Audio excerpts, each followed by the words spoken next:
বাড়িতে জামাই আসলে তো ভালো মন্দ রান্না করতেই হবে, তাই তো সবাই ব্যস্ত হয়ে পড়েছে জামাইকে ভালো মন্দ রান্না করে খাওয়ানোর জন্য। এটা হচ্ছে দেশি মুরগির মাংস। প্রথমে মাংসটা ভালো করে ধুয়ে এনে তারপর তাতে আদা, রসুন, শুকনো লঙ্কা, সাদা জিরের পেস্ট দিয়ে তাতে পরিমাণ মতো লবণ, হলুদ দিয়ে তাতে কুচনো পেঁয়াজ আর সর্ষের তেল দিয়ে ভালো করে ম্যারিনেট করে নিতে হবে। চিকেনটা ভালো করে মাখা হয়ে গেলে আমি এই চিকেনটা 1 ঘন্টার মতো ম্যারিনেট করে রেখেছিলাম। এবার কড়াইতে তেল দিয়ে তেলটা যখন গরম হয়ে যাবে তাতে তেজপাতা, দারচিনি, এলাচ আর লবঙ্গ ফোড়ন দিয়ে তাতে কুচনো পেঁয়াজ দিয়ে একটু ভেজে নেব।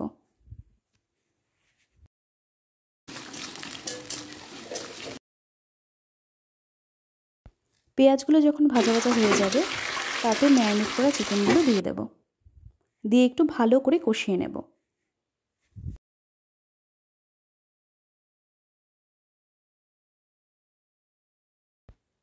বেশ অনেকক্ষণ কষিয়ে নেওয়ার পর যখন এরকম কষা কষা হয়ে যাবে তখন তাতে পরিমাণ মতো জল দিয়ে দেব।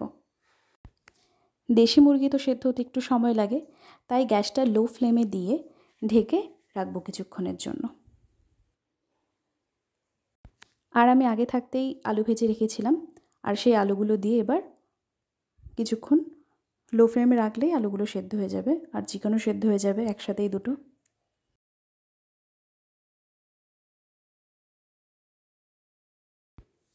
চিকেনটাও সেদ্ধ হয়ে গেছে, আলুও সেদ্ধ হয়ে গেছে। এবার তাতে গরম মশলার গুঁড়ো দিয়ে নামিয়ে নিলাম। আর এদিকে আমি বাসমতি রাইসটা 30 মিনিটের মতো ভিজিয়ে রেখেছিলাম। এবার একটা হাঁড়িতে জল দিয়ে জলটা ফুটে এলেই তাতে একে একে তেজপাতা, এলাচ, লবঙ্গ, দারচিনি আর সাদা তেল দিয়ে ভালো করে ফুটিয়ে নিতে হবে। জলটা ফুটে এলেই চালগুলো দিয়ে দেব। চালটা যখন 90% সেদ্ধ হয়ে যাবে তখন নামিয়ে নেব।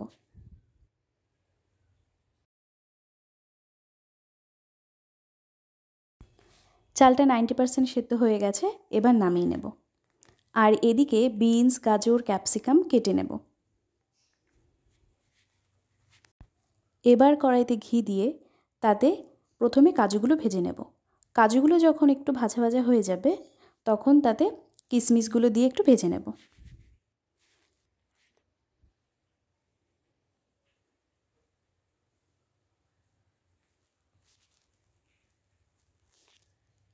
ফ্রাইড রাইসের সাথে এই চিকেন কষা পুরো জমে যাবে। এবার গাজরগুলো ভেজে নেব। তারপর বিনস, ক্যাপসিকাম ভেজে নেব পরিমাণ মতো লবণ দিয়ে।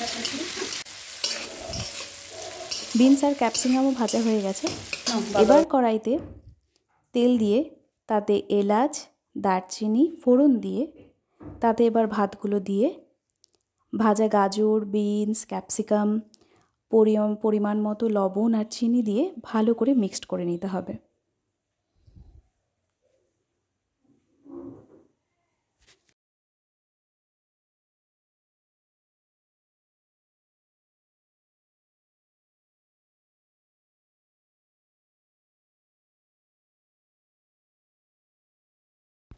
এবার তাতে কাজু বাদাম আর কিশমিশ দিয়ে আবারও ভালো করে মিশিয়ে নিতে হবে।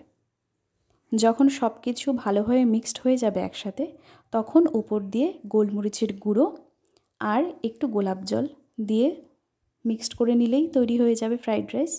ফ্রাইড রাইস আর তার সাথে দেশি মুরগির কষা হেভি লাগবে।